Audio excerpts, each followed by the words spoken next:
後，總有着遺留。誰製造騙局來圓謊？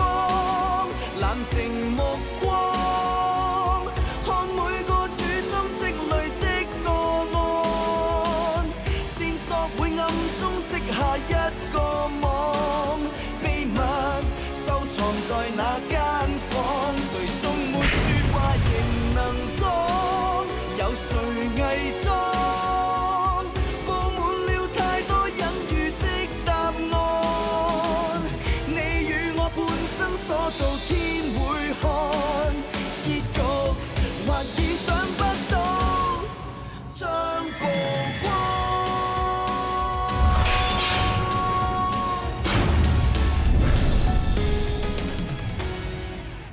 媽媽翻屋企啦！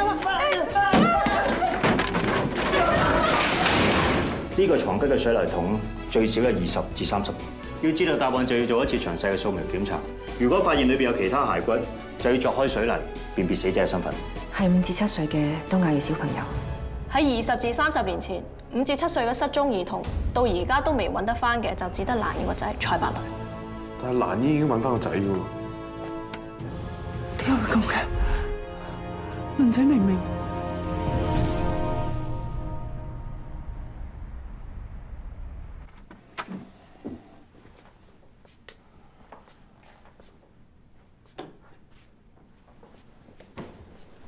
做咩對住部腦呆晒啊？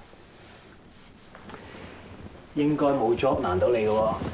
你記唔記得我同你提過紅酒界名人 Parker 啊？上次出 trip 式嗰個咧，佢想我加入佢團隊發展亞洲市場，話好需要一個好 pro 嘅華人品酒師。有機會同你嘅偶像合作，你行咗好耐啦。你呢個樣要簽長約3年。Parker 基地喺 Maryland。美國咁遠啊？要飛16個鐘。咁我要計一計啲價，睇下1年可以過去探你幾多次。點解你咁快就贊成我 take 呢個 job 嘅？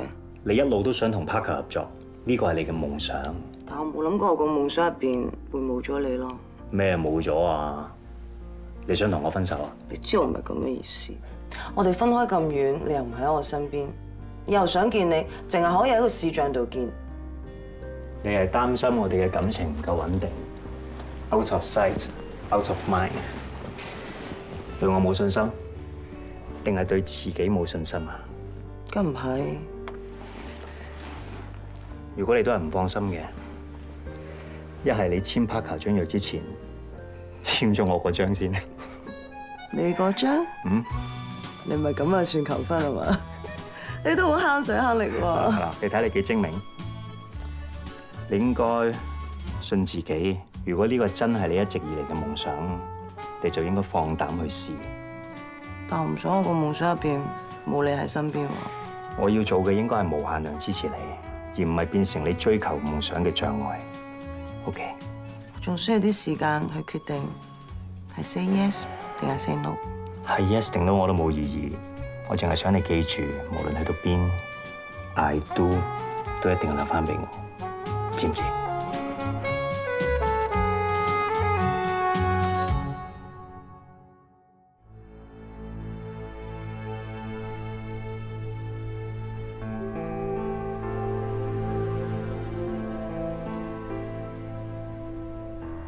個圖案有冇頭緒啊？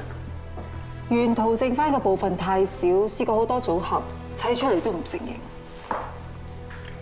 20年前會唔會係啲90年代嘅卡通公仔？我 search 下，記得嗰陣時我中意啲卡通貓啊、小蜜蜂之類嘅。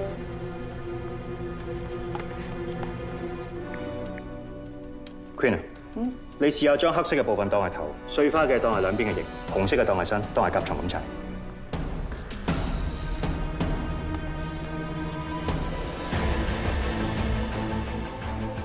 圖案碎布嘅顏色排列同毛氈針布都一樣。23年前，蘭姨報警唔見咗個輪仔，就係着住呢件甲蟲圖案嘅衫。如果圖案還原同相裡面嘅一樣，咁即係話水泥桶入面嘅銅絲，有可能就係蘭姨揾咗23年嘅輪仔。媽媽，媽媽，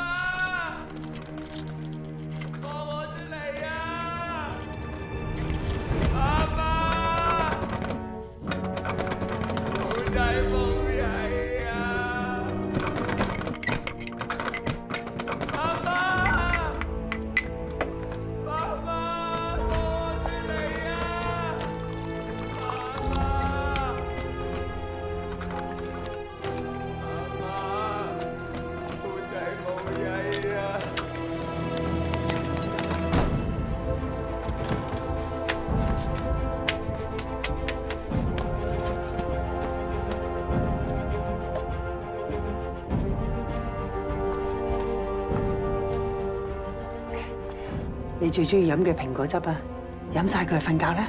媽媽唔嬲浩仔，你乖乖地飲晒佢，媽媽就唔嬲啦。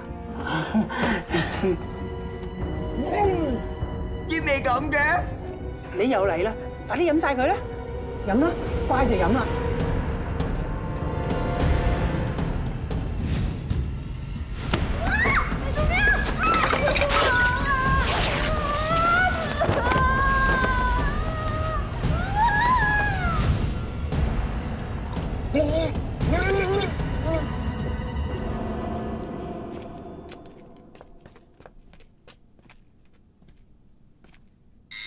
媽媽好啊。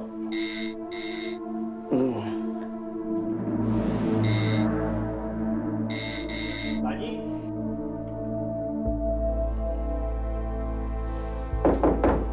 蘭姨，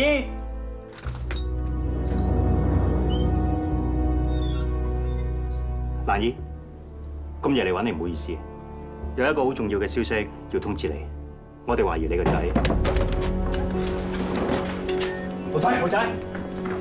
豪仔，你俾咩佢飲啊？佢唔應該喺度嘅。誒，蘭姨，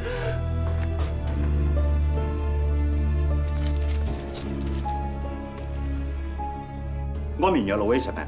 知唔知寫咗幾多？200粒，新開嘅全部冇晒。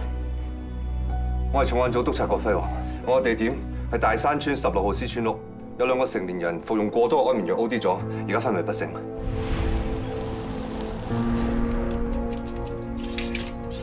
佢哋2個情況點樣？男嘅血液檢測結果顯示，佢服食安眠藥嘅劑量咧係安全水平，送院嘅時候只係瞓着咗啫。不過頭先幫佢做咗個檢查，我哋發現佢雙腳有抽搐現象，而且肌力狀態似乎有啲問題，需要做進一步檢查。咁個女人呢？血液檢查結果，嗰位女士服食安眠藥係過量嘅，已經同佢洗咗胃，開咗活性炭幫佢盡快排清藥物，要等藥力過咗同埋嗰位病人醒返之後，先知有冇其他後遺症，有需要留院觀察。收到，唔該晒你，醫生。你哋冇話俾蘭姨聽，佢個仔可能已經死咗，點解佢要自殺咧？呢個問題相信同另外一個問題有關。如果喺水泥揾到副骸骨先係蘭姨失蹤個仔，咁而家浩仔係邊個？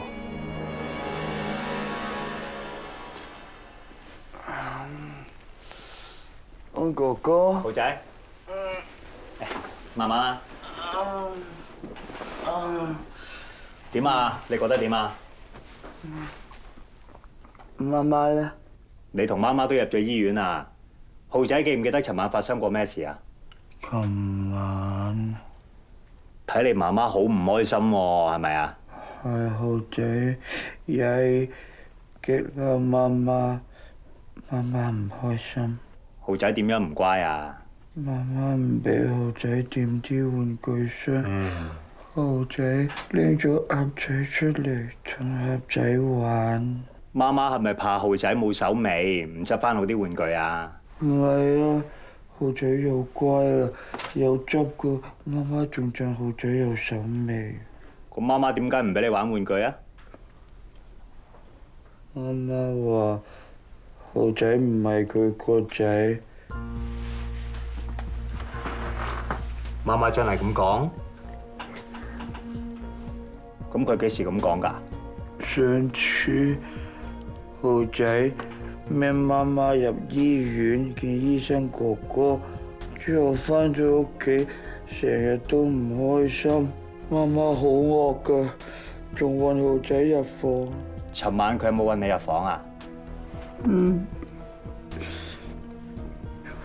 之後浩仔乖，媽媽放返浩仔出嚟，俾咗好大杯蘋果汁浩仔飲。媽媽有冇同豪仔講過啲咩啊？媽媽話一定要飲晒佢。之後就好嗌佢。豪仔掛唔掛住媽媽咧？想唔想見佢啊？見啊！嗱係咁咧，豪仔要乖，答安哥哥幾個問題先。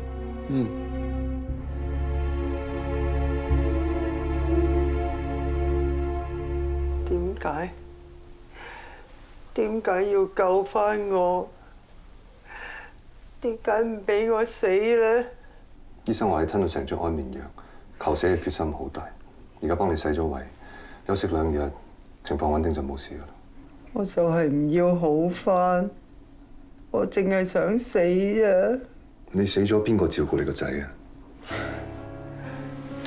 有人同你一樣等咗23年，好想見翻失咗蹤嘅親人，但係等到而家仲喺度等緊。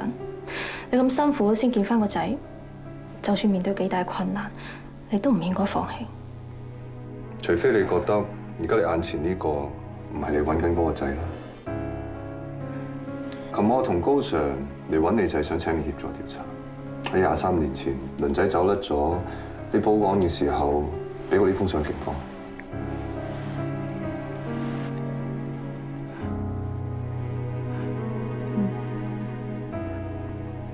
你對呢件衫仲有冇印象？倫仔好中意甲蟲，所以我就揾咗啲布碎砌咗隻甲蟲亂喺件衫度俾佢咯。你有冇亂過呢個甲蟲圖案喺另外一件衫度？我淨係亂咗一件衫俾倫仔嘅啫喎。咁即係話呢一件亂有甲蟲圖案嘅衫係獨一無二嘅。你到底想講咩啊？你係咪已經揾翻倫仔啊？蘭姨，倫仔即係浩仔，咁咪跟咗你翻屋企咯。你係咪發現咗有啲咩問題冇話俾我哋知？冇。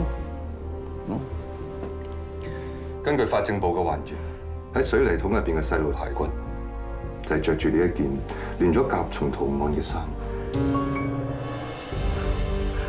唔會，嗰個唔係倫仔嚟嘅，嗰個一定唔係倫仔，唔會嘅，嗰個唔係倫仔。你係咪已經發現浩仔唔係倫仔？所以你對浩仔嘅態度突然間改變晒。頭先我問過浩仔，佢唔單止話冇見過件甲蟲衫，對23年前屋企失火嘅事一樣冇印象。如果浩仔唔係嚟揾個仔，咁水泥桶入邊嗰個唔會，嗰個點會係倫仔咧？一定唔會係倫仔。高 Sir，你知㗎，嗰個唔係倫仔嚟㗎，係咪？唔會倫仔嚟嘅。當年倫仔失蹤之後，去咗邊冇人知，發生過咩事都冇人知。為咗證實水泥桶入邊嗰副骸骨係咪倫仔，我幫你做 DNA 驗證。唔使啦，唔做啊！我頭痛啊！你走啊！唔係倫仔嚟嘅，仔嚟嘅。蘭姨情緒咁唔穩定，冇可能落到口噶喎。嗱，蘭姨鬧浩仔唔係佢個仔，可能係負面情緒影響底下講緊負氣説話。但係頭先佢知道水泥入邊條屍係着甲蟲圖案衫嘅時候，反應好唔正常。差唔多年紀，又着住同一套衫，遇害地點又係蘭姨屋企附近，腐骨好大可能真係倫仔嚟嘅。之前幫蘭姨同浩仔做嘅親子鑑定，已經再三確定過，結果顯示佢哋的而且確係親生母子關係。國王，醫生係咪話浩仔嘅肌力狀態有問題？係，有諗法。要將我嘅諗法變成答案，就要再仔細分析下浩仔嘅 DNA。浩仔第12對染色體入面嘅 PFKM 基因都有缺陷。蘭姨嘅都一樣。我睇過醫院幫浩仔做嘅檢查報告，發現佢肌肉嘅磷酸果同激酶指數偏低，再加上你嘅檢測結果，可以肯定佢患嘅係肝糖儲積症第7型。呢種遺傳病喺香港嘅華人好罕見。呢一個係一個隱性基因遺傳病，浩仔屬於第3種晚發型，成年期先病發，症狀最輕微，只會出現肌肉冇力同埋抽筋。因為要一對基因同時間有缺陷先至會發病，蘭姨只有一條基因有缺陷，所以冇事。浩仔之所以一對基因都出現缺陷，係因為父母兩邊都有呢個隱性基因。係，浩仔呢一種情況通常會出現喺近親相交。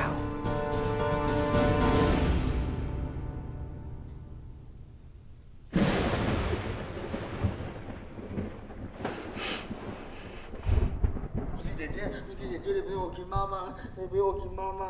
護士姐姐，護士姐姐，我想見媽媽。呢個隔離病房嚟㗎，你唔可以隨便入去㗎。媽媽咧行嚟嘅時候咧會好驚㗎，我求下咧護士姐姐，浩仔要陪住媽媽㗎。病人佢需要休息啊，你咁樣會騷擾到佢㗎。媽媽瞓咗。護士姐姐啊，如果咧媽媽陣間醒咗咧，仲行嚟嘅話咧，你咧記住捉實媽媽隻手，然後咁媽媽咧就唔驚噶啦。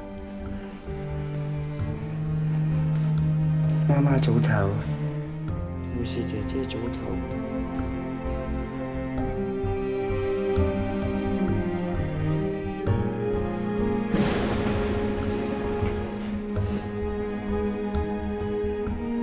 喺水泥桶入邊嘅細路排骨，就係着住亂咗甲蟲圖案嘅衫。你係咪已經發現浩仔唔係鄰仔？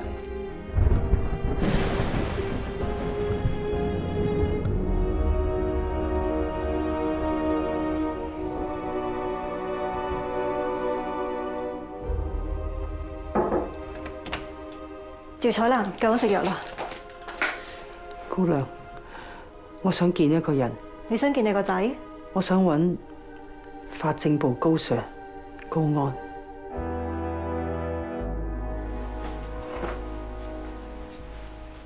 你精神麻麻，尋晚瞓得唔好啊？我等咗23年，我真係冇諗過，我等到嘅竟然係一個接一個嘅噩夢。無論係點樣嘅夢，最終都會醒，都要翻返嚟現實。現實係點？其實我一早就知。我再複核親子鑑定嘅檢驗結果，浩仔的確係你親生。只不過無論幾精確嘅驗證，都只係一堆客觀嘅數字。最清楚事實真相嘅，就只有蘭姨你自己。浩仔嘅生父係咪你嘅近親？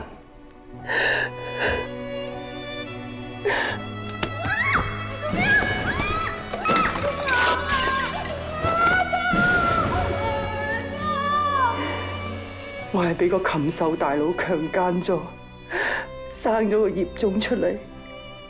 佢就係浩仔，我俾個禽獸搞大咗個肚。阿媽唔俾我報警，佢話咁樣會連累大佬坐監。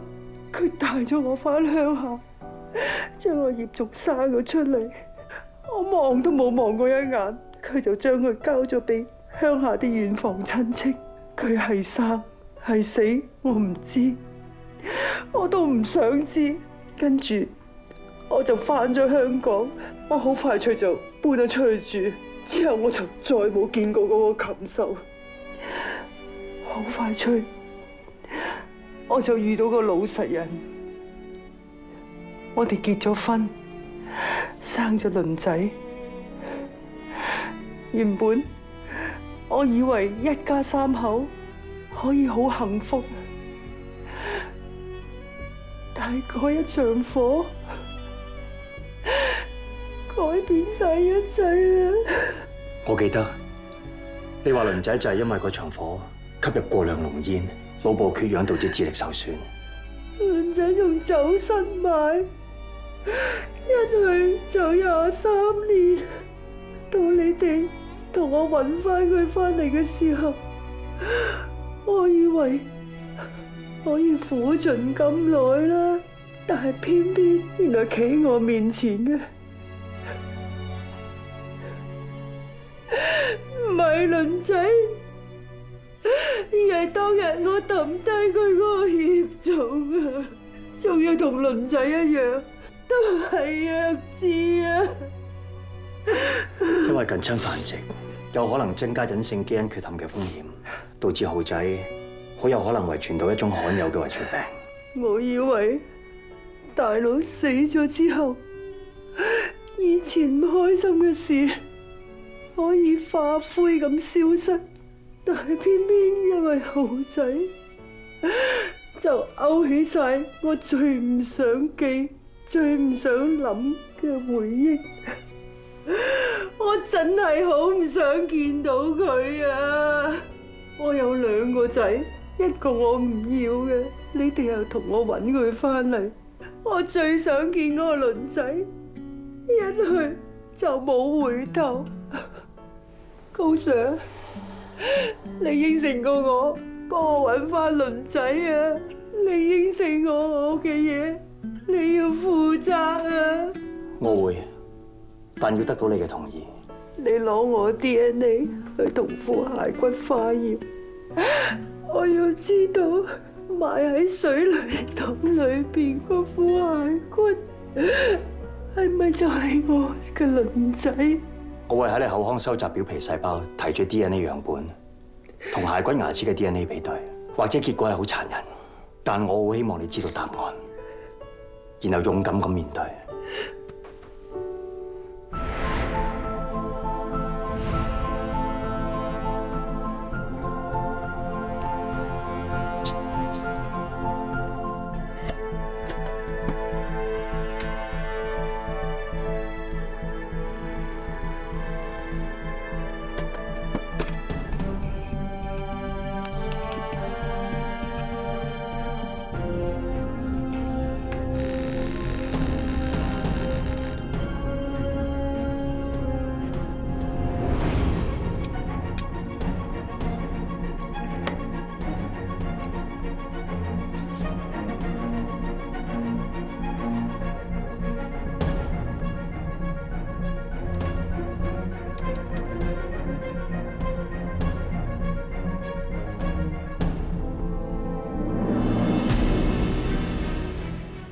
你話嗰副骸骨真係我鄰仔嚟㗎？蘭姨，雖然係好難接受，但依家最重要係盡力為鄰仔揾出遇害嘅真相，捉到真兇。就算幾棘手，我哋一定唔會俾兇手逍遙法外，絕對唔會俾佢死得不明不白。兇手，我咪就係個兇手啦！鄰仔個死就係因為係我害死自己個仔啊！蘭姨，你有幾愛錫鄰仔，我好明白，但係唔會因為覺得自己冇照顧好佢，令佢走失就咁自責。你唔好諗埋一邊。係我害死自己個仔啊！冇人會比我更加清楚。如果唔係我講咗個大話，我龍仔就唔會弄假成真，真係唔見咗啦！蘭姨，你講咗咩大話？咪住。你頭先話弄假成真，鄰仔失蹤嘅事係你捏造出嚟嘅？高 Sir， 我咪同你提過，我老公係點死嘅，鄰仔係點樣壞腦。嗰日之後，我哋就係冇好日子過過。鄰仔字又唔記得，路又唔識認，先係無緣無故自己走咗去。鄰仔，鄰仔，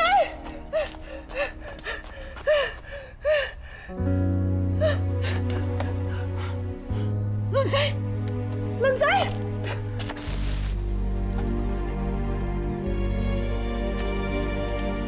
鄰仔，唔食得㗎，爛晒啦！好肚餓，媽媽。嗰條蕉黑晒，唔食得㗎啦！着翻隻鞋，跟媽媽翻屋企啊！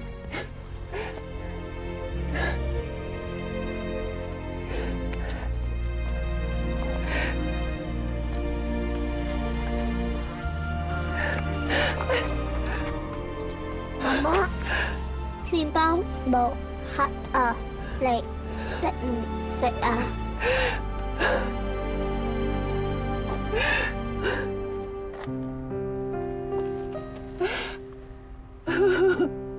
鄰仔，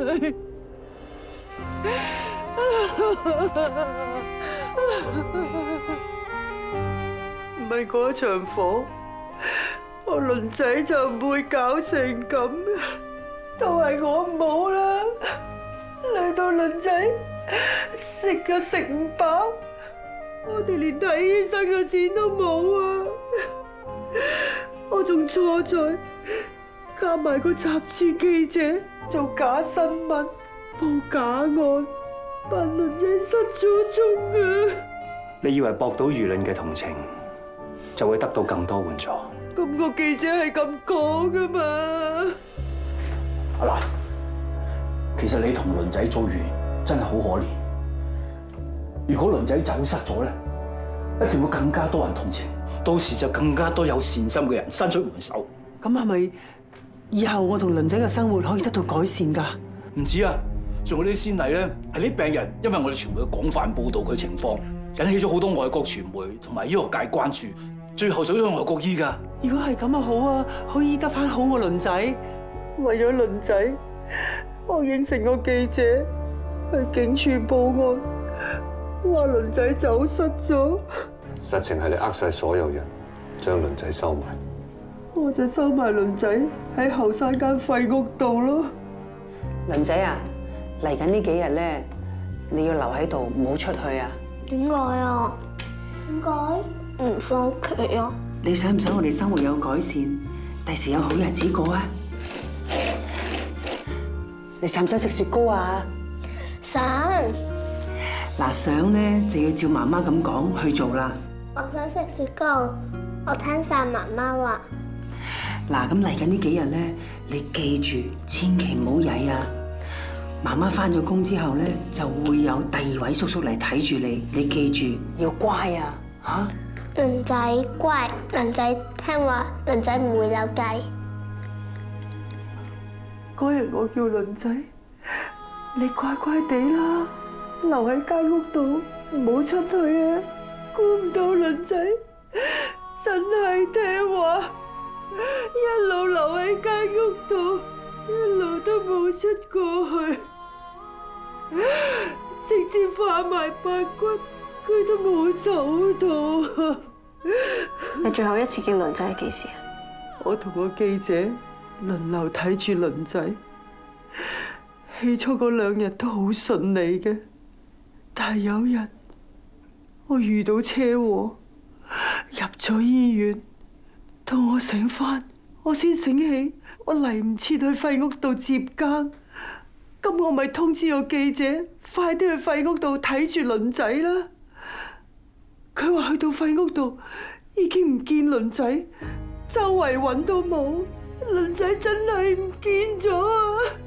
都係我唔好，我冇好好睇住倫仔，搞到佢真係弄假成真唔見咗。如果唔係我，倫仔都唔會死得咁慘啊！照你咁講，全件事唯一知情嘅除咗你，就係嗰個記者。個記者叫咩名？佢叫黃明禮，我叫佢做禮哥嘅。佢而家仲有冇同你聯絡？我撞咗車之後入咗醫院，佢嚟揾過我一次，話我知倫仔真係失咗蹤。咁點解你當時唔報警？我有諗過啊，但係禮哥話我之前已經報咗警，再報都冇分別喎，仲會俾人揭穿。我之前係報假案，分分鐘仲要坐監，冇得繼續揾倫仔。但係我真係估唔到，倫仔唔單止失咗蹤，仲俾人殺埋。咁你知唔知個記者而家點啊？我唔知啊，嗰次醫院係我最後一次見佢，我都唔想再見到佢啦。我唔想睇返自己做過件咁嘅錯事，係我累死個仔，係我自己親手累死自己個仔啊！你話倫仔失蹤之前，你遇到車禍入咗院，當時你去緊邊？同倫仔有冇關係？我唔知啊！醫生話我嗰次車禍之後，傷到個腦唔知邊度，我全日嘅嘢都唔記得晒。但係成日咁長，我係應該有見過倫仔嘅，仲係最後一次添。但係無論我幾咁努力，我都記唔翻倫仔最後一面係點啊！哎呀！我會聯絡醫院嗰邊攞翻梁姨當年嘅病歷記錄。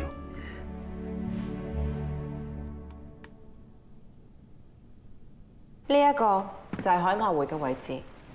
根據醫院記錄，蘭姨23年前喺車禍撞傷咗顳葉海馬回，導致佢有逆行性失憶。海馬回係喺儲存記憶方面起關鍵嘅作用。短期記憶經過篩選之後，就會轉移到新皮質，成為長期記憶。但係如果過程當中出現障礙，就會令短期記憶嚟唔切儲存落嚟。我喺新聞度睇過嘅，呢呢一種情況喺拳擊、欖球呢一類撞擊性嘅運動，周不時都會發生。運動員喺比賽期間撞到個頭部，昏迷之後醒返，會有某程度上嘅失憶，多數係唔記得幾個鐘頭之前發生嘅事。罕見嘅話，甚至乎係幾日嘅。而蘭姨就冇咗撞車嗰日嘅記憶，真係冇辦法令佢諗翻起啊！好似電腦咁，做緊嘅 file 未 save 就輕機，之後重新開機，個 file 都撳唔翻。咁亦都符合佢口供嘅講法，唔知道亦都唔記得佢個仔蔡伯倫到底係幾時唔見，點解走失，更加冇辦法知道佢係幾時遇害，點解遇害。蘭姨只係想改善倫仔嘅生活，估唔到最後龍口反轉。情感上，佢覺得係自己嘅疏忽造成呢次悲劇，但理性分析，成件事仲有好多疑團未解開。到底邊個先至係最後見到倫仔嘅人？倫仔又點樣走失？其實有冇走失？最後又點解會喺本來藏身嘅廢屋度被殺？仲要俾人埋屍，全部都仲係一個謎。而家蘭姨都等緊我哋喺度揾答案，相信有機會提供線索嘅只有一個人。揾到當年夾埋蘭姨做假新聞嘅記者黃明禮，可能會有新嘅發現。一個封住喺水泥20幾年嘅蔡伯倫都蒲翻出嚟，唔見咗20幾年嘅人，點都要揾得翻。一定要查出真相，為生者釋疑，為死者雪冤。我 check 過黃明禮當年做嗰間維港週刊，已經15年前倒閉咗。報公負責人2年前都病死埋，啲線全部斷晒。我睇翻黃明禮以前寫嘅報道，主要涉及社會性嘅議題，好似貧富懸殊啦、關注弱勢社群之類。我試過聯絡當中嘅受訪者，但係就算揾到，佢哋都同黃明禮冇晒聯絡。上網人肉搜查過，都係冇料到。根據記錄，黃明禮喺1996年嘅10月20日出境之後，就冇再入過境啦。即係話，目前關於黃明禮嘅資料就剩翻呢張相。睇翻幅相，佢除咗甩字之外，冇其他明顯特徵。OK， 而家兵分兩路，溏心高靜，你哋由報界 connection 着手，揾翻當年同期嘅記者同行抄料。鼎少、Super， 你哋即刻翻大山村問下附近嘅鄰居有冇人見過或者識得黃明禮。記住，任何一個線索都唔可以放過。Yes sir。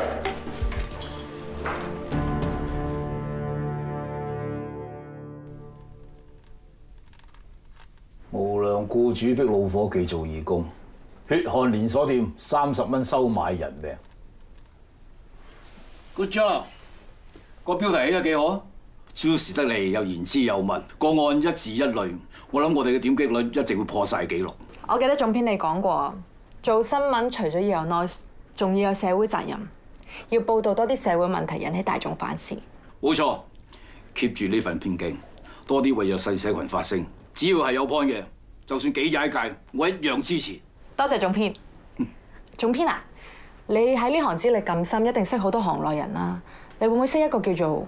老黎。喂，阿姐。好耐冇見，好耐冇見。係啊。你移民咗20幾年，一路都冇翻嚟，我以為你落地生根唔翻嚟啦。阿 Lacy 啊，幫我將和我喺雲南買翻嚟嘅頂級保利過2轉水啊！知道。翻嚟幾耐啊？翻嚟幾日啫。喂，你真係50年不變噃。屋度啲伙計好似你舊屎咁薄。走。哦。隨意，冇事翻出去先。哦。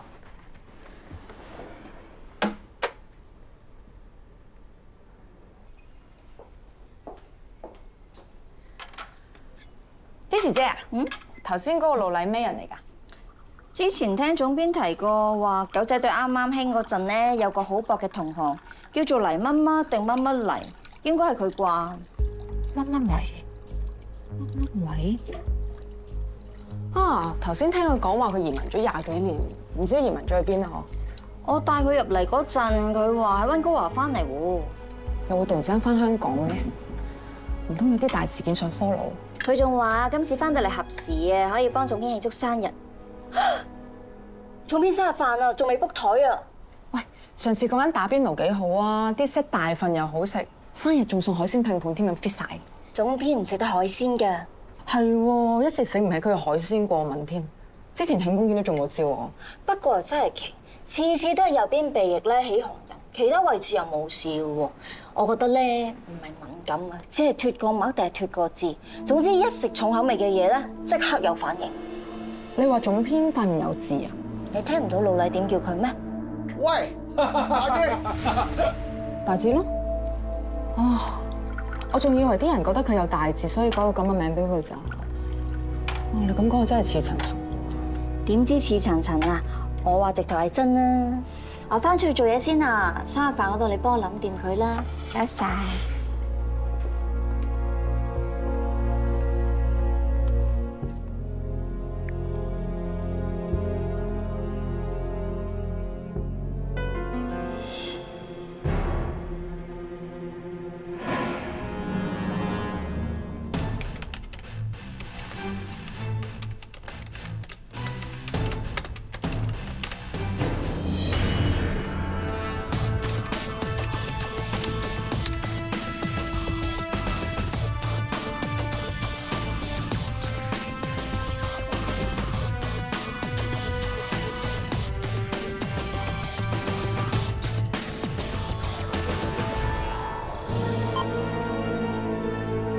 當年嘅黃明禮就係今日嘅譚以喬。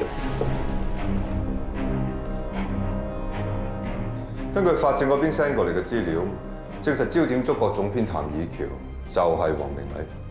之前查過資料，黃明禮原籍馬來西亞，5歲嗰陣時候同父母嚟咗香港。查過入境處嘅記錄，佢喺1996年12月20號出境，翻咗去馬來西亞。之後冇再查到任何關於佢嘅入境記錄，亦都再查唔到任何關於黃明禮嘅資料。根據馬來西亞嗰邊提供嘅資料，黃明禮確實喺1996年12月20號入境，一直到1999年5月25號向當局申請改名叫做譚以喬，直至2010年3月21號，佢就以譚以喬呢個名重新入境，嚟香港做翻記者老本行，之後申請香港居留權，定居香港。所以之前查極都查唔到黃明禮嘅料，原來佢改咗名。睇翻黃明禮同譚以喬個樣完全都唔同，點估都係同一個人嚟㗎。佢脱咗字，加埋着衫打扮，20幾年真係轉變好大。就算呃到人眼，都呃唔到科技嘅。一個成年人就算整咗容，佢嘅輪廓唔會改變太大。好地地一個人突然間要改名換姓，好大可疑。估係冇用嘅，請佢翻嚟等佢親自解釋。Yes sir。譚以喬應該係黃明禮先生先啱。好多謝同警方合作，但喺問話之前，我要先提醒你，喺呢個房間所有嘅對話都會被拍攝落嚟，將來有可能會成為呈堂證供。我明白。再問多你一次啊，有冇需要打電話揾律師啊？唔使啦，你哋請我翻嚟，無非都係想我協助調查一宗23年前嘅小童失蹤被殺案啫。我作為一個傳媒人，好清楚配合警方調查係市民應盡嘅責任。只要係我知嘅範圍，我都會如實交代。咁作為傳媒人，你對大山村發現銅骨呢單案有咩睇法？我下屬隨意一路都有 follow 呢單 case， 警方證實咗副骸骨就係趙彩蘭揾咗好多年嘅仔蔡伯倫。23年前蔡伯倫失蹤係你最先發表獨家報導，呢一單亦都係你嘅成名作。咁點解趙彩蘭遇到車禍之後，你冇再繼續 follow 蔡伯倫失蹤呢件事啊？每單新聞都有新鮮度。蔡伯倫失蹤咗好耐都揾唔返，讀者就對佢失去咗興趣，咁就再冇 follow 嘅價值。你都幾現實喎！呢啲係記者嘅理性。根據資料顯示，你報導完趙彩蘭車禍之後唔夠3個月，你就翻到馬來西亞老家。嗰陣時啱啱你喺媒體界闖出名堂，點解會掉低香港翻去走回頭路啊？理性嘅你又會點解釋咧？阿 Sir 你都識講啦，講我老家嚟噶嘛。其實我一早就計劃翻去發展㗎啦。趙彩蘭呢篇報導有咁大迴響，的確我意料之外。但我從來冇諗過1-2篇報導就會改變我既定嘅計劃。脱字改名都係計劃一部分。有咁大粒刺喺面度，的確好礙眼嘅。咁我做記者嗰陣咁忙，冇時間搞啫。咁我翻咗馬拉，咪脱咗佢咯。咁改名咧？脱字就話礙眼，但係黃明禮、明禮識禮咁好聽嘅名都話隱耳。有個高人同我講，改名其實可以改運。唔係想掩飾罪行啊？Sir，你咩意思？我淨係覺得脱字改名兩個舉動，好似你想同23年前嘅黃明禮撇清關係啫。我哋翻查過，你以譚以喬嘅名義發表嘅文章同報導，一直以馬來西亞人自居，甚至話自己係馬來西亞土生土長，隻字不提自己曾經喺香港生活過呢個事實。我一路都係想我嘅讀者專注喺我嘅報導，至於我嘅背景，我冇必要向佢哋交代。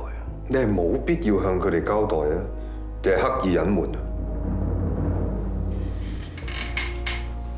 趙彩蘭已經承認咗23年前同你協議做假新聞。我係你，我坦白啲啦，無謂嘥大家時間啦。你除咗當年報假案，蔡伯良嘅死係咪同你有關？你係咪知道啲咩內情啊？係，我確實係唔想人知道，我就係黃明麗。因為23年前，我做咗一件我呢生人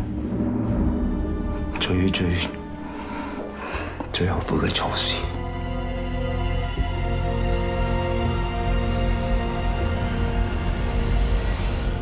誰製造騙局來圓謊？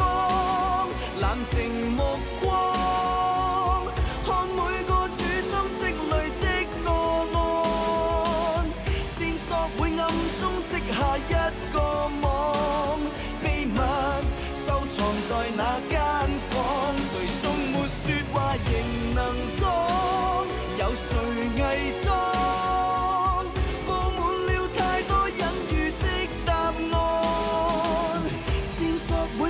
中織下一個網，秘密收藏在那間房，誰終沒說話仍能講，有誰偽裝？你與我半生所做，天會看。